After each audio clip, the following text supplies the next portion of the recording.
Here is the Lord of Limbo. Tonight, I will share two chilling accounts from people who experienced something truly terrifying deep within the forests. I hope you enjoy these stories. And don't forget to turn off the lights for a better experience. My name is Julio. This is something that still haunts me. I'm not one to talk much about things I can't explain, but it's been eating at me for a long time, and I guess if I say it out loud, maybe I'll understand it a little better. Or maybe just release it, I don't know. All I know is it happened in a place deep in the woods, far enough away from the nearest town that no one ever really came around unless they had a reason. People tend to forget about places like that, places where the roads are rough and nature takes over everything, even the air you breathe. But something happened there. Something I don't talk about much because even now, I don't know if anyone would believe me. A few years ago, I was part of a small group of people volunteering to help survey the local wildlife for a small research project. It was meant to be a couple of weeks, just simple work. We'd been staying in a cabin near the edge of a dense forest, a place where even cell service is spotty at best. No one in our group had any qualms about the isolation. In fact, we kind of liked it. It felt peaceful. And besides, the work kept us busy. Mornings were spent tracking animals, setting up cameras, taking notes on the plant life, and all of that. But, as anyone who has spent time in the woods knows, there are always odd things you can't quite explain. It's easy to chalk it up to the sound of the wind or the trees shifting, but some things just don't sit right. I'll be honest, this wasn't the first time I'd been out there. I'd spent a few weekends camping and hiking in that same forest over the years, but this time, there was something different. On the fifth night, I remember it was unusually quiet. The kind of silence where it feels like you're the only living thing in the entire forest. That night, a thick fog rolled in. We were finishing dinner in the cabin, laughing and talking, when we heard it, a low, distant sound, like something scratching against wood. At first, we thought it was just some animal outside. Maybe a raccoon or a bear, though I doubted bears would get that close. It wasn't the usual rustling of leaves or the scurrying of smaller creatures. It was deliberate, methodical. The sound of something, or someone, knocking at the side of the cabin. We all went silent, looking at each other, waiting for the sound to repeat. It didn't. For a while, we all pretended like it hadn't happened, as if maybe we'd imagined it, until one of the younger guys, Mark, stood up to check. He grabbed a flashlight and headed out the back door, calling over his shoulder that he'd be right back. We stayed in the cabin, not sure if we should be worried, but we figured he'd just spotted something and wanted to investigate. Minutes passed. We could hear Mark's voice outside, calling out to whatever animal he thought he'd seen. But then, his voice went quiet. Not a single sound. At that point, we all stood up, now genuinely concerned. Another few minutes passed, and I don't know why, but it felt like time had stopped. The air got thick, almost oppressive. I went to the door, but I didn't open it. I don't know what I expected to see, maybe Mark wandering back, or maybe something moving in the trees, but when I looked outside, I saw nothing. The fog had settled in thicker, and the night had swallowed up everything beyond the cabin's porch. I stepped out. It felt wrong, everything about it. The air smelled like damp wood, but there was a chill in it that didn't seem normal. I called Mark's name. No answer. We all followed suit, walking out slowly, scanning the perimeter, looking for any sign of him.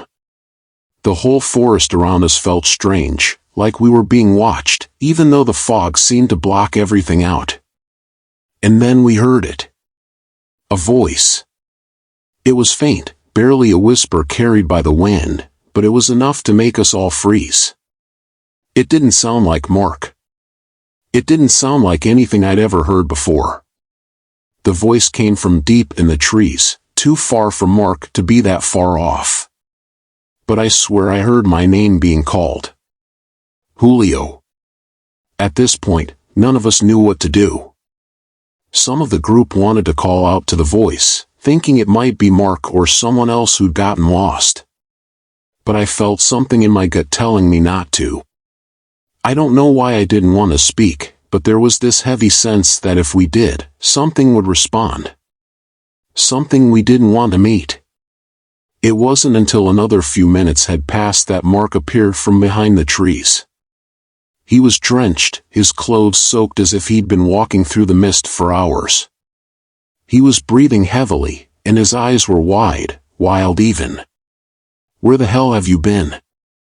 I asked, my voice a little too harsh. He didn't respond right away, just stood there, staring off into the distance, not acknowledging any of us. "Mark?" I asked again, stepping closer. Finally, he turned to look at me, his face pale. "I don't know," he said quietly, his voice shaking. I don't know how I got here." He didn't seem to recognize where he was, and worse, he couldn't recall anything after going outside. He remembered hearing something calling his name, and following it deeper into the fog. But he couldn't explain what it was. He looked shaken up, not like himself at all. We helped him back into the cabin, but the unease didn't leave. That whole night, none of us slept much. There was a sense of wrongness hanging in the air, thick like the fog itself. The next day, we tried to make sense of what had happened. Mark's memory of the night was vague, like he had been in some kind of trance. He didn't want to go back into the woods, and neither did any of us. But none of us mentioned it to the research director. We kept it to ourselves, hoping it was just a weird incident. A trick of the mind, maybe the fog had messed with him. The thing is, no one could explain the feeling in the air, that oppressive silence, or the way the trees seemed to swallow the sound of our footsteps as we walked. The rest of the week passed without incident, but it was always in the back of my mind. I didn't sleep much in the following days, and I noticed that I kept hearing strange sounds at night, the same scratching sound, faint calls that seemed to come from nowhere. Every time I stepped outside, the fog seemed to be closer, like it was closing in. When we finally packed up to leave, Mark was the first to go. He couldn't shake the feeling of being followed, even when we were on our way out. To this day, I still think about it. About the fog. About Mark's strange behavior. But most of all, I think about the voice. I wonder if it was calling to me or if it was something else. Something that shouldn't be in those woods. I haven't been back since. And I don't think I ever will. Story 2. My name is Bart. It's hard for me to even begin talking about this. It's been years, but I still think about it nearly every night. Sometimes, when I'm lying in bed, I wonder if I'm still affected by what happened. The worst part is that I'll never really know what I experienced, but I can tell you this much: it was real. And I'd never want to go back to that place again. A few years ago, I was on a hiking trip with a couple of friends. We weren't looking for anything out of the ordinary. It was supposed to be a weekend getaway, just a way to get out of the city and into nature. We rented a small cabin in a remote part of the woods, nestled between a range of low hills. The area wasn't well known, but that's exactly why we picked it. We wanted some peace and quiet, far from the crowds of typical tourist spots. The weather was perfect when we first arrived, cool and crisp, with just enough sunlight filtering through the trees. We set up camp, explored a bit, and spent the evening around a fire, just talking and joking like we always did on trips. It was peaceful in the way that only the woods can be. The kind of silence that makes you feel like you're part of something bigger, something ancient. At least, that's how I felt. The first odd thing happened on the second day. We had been hiking for hours, following a narrow trail that wound its way through dense undergrowth. There was no particular destination in mind, just the goal of walking and exploring, of losing ourselves in the wilderness. After a while, we stopped at a small clearing to rest and drink some water. As we sat there, I noticed something strange. Off to the side of the clearing, just beyond the trees, there was a faint outline of something, moving. It was hard to make out, like a shadow in the distance. I asked my friend Greg if he saw it too. "Maybe it's an animal," he suggested, squinting toward the spot. "A deer or something." But there was no sound. No rustling of leaves or snapping of twigs. Nothing that would signal an animal. Whatever it was, it moved too deliberately. And it wasn't the way a creature would move through the woods. "Let's go check it out," Greg said, standing up. I didn't feel good about it, but I followed him anyway. The closer we got, the more it felt like the world was pressing in. It's hard to describe. The air felt thicker, and the trees felt taller, like they were closing us in. The strange shadow we'd seen was gone by the time we got there, but there was something else, something far more unsettling. At the edge of the clearing, we found a small, old campsite. The fire pit was cold, overgrown with moss, and the tent that had once stood there was torn and abandoned. But that wasn't what caught my attention. No, it was the scratches. The ground around the campsite was littered with deep gouges, like someone had clawed at the earth. Not in the way an animal would, but in a way that felt almost human. They were arranged in a pattern, like a trail leading deeper into the forest. My stomach turned at the sight. "Let's just go back," I said, suddenly feeling uncomfortable. I didn't know what it was, but the feeling of being watched had intensified. Greg didn't argue. We turned back to the trail, but something wasn't right. The woods felt different now. It was as though the trees themselves had shifted, closing off any escape.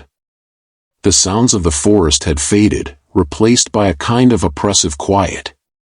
We started walking faster, but no matter how quickly we moved, it felt like we were getting nowhere. That's when I heard it. A voice.